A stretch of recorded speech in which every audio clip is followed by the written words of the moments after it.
21 Conversations and Monarchs of New York are probably fourth rate Dan Schneider, but they're still excellent books by themselves. And they're different than a lot of the other short story books that I've read, even by supposed masters like Raymond Carver, who never really had a cohesive book, but had great high points in between. The best of Raymond Carver is probably better than many of the short stories, even some of the best of them in 21 Conversations and Monarchs of New York, but they're never as cohesive as the whole of the books. Talk a little bit about those two, because I think they're very good to add. Hello? Excellent. Well, it's been the last short story in Hello? Yeah, I lost you there for a second. Even in the best of Monarchs of New York, say the final novella that leads to it, it has exposition in it. You mentioned to me before that once I read some of your later stuff, it will seem weaker, and it does. It still is arguably a great tale, but I just want you to talk about those two works as well, since we're on this tangent here.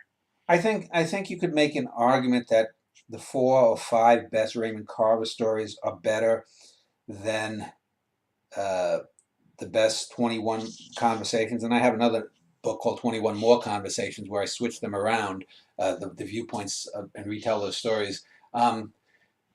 But that's probably a consequence because the most of the 21 Conversations are anywhere from 2,500 to about 4,000 words, so they're relatively short stories. Whereas I think the 4 or 5 best Carver short stories range from 8 to 10, 12,000 words, so they're anywhere from 2 to 3 or 4 times as long.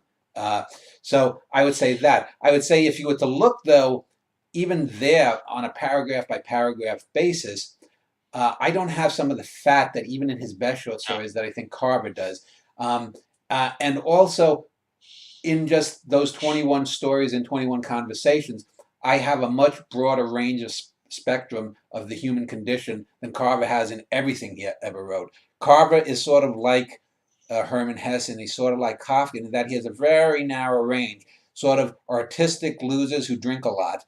And you can only get those 4 or 5 great flowerings from such a limited palette.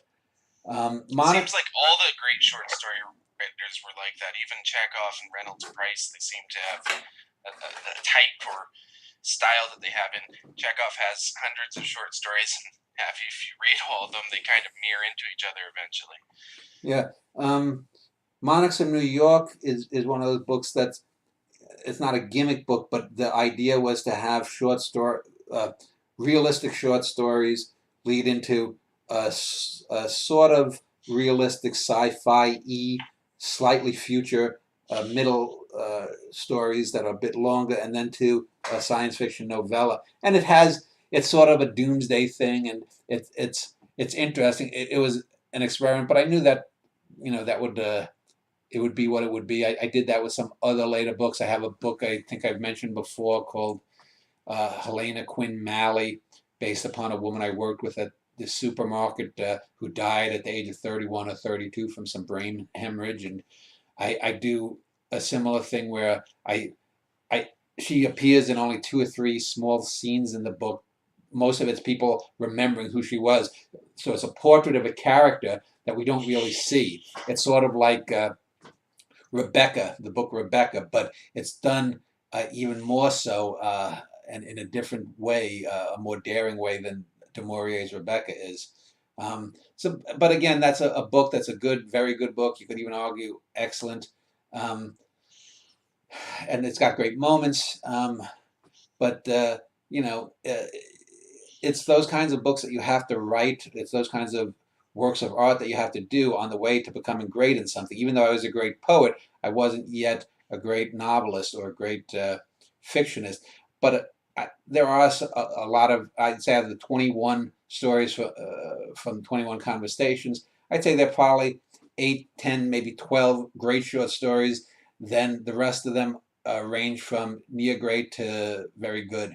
Um, uh, they all have a moment. People have some conversation, but even there, they are more. Those conversations are more the way most people do conversations. It isn't the total immersion that I later developed.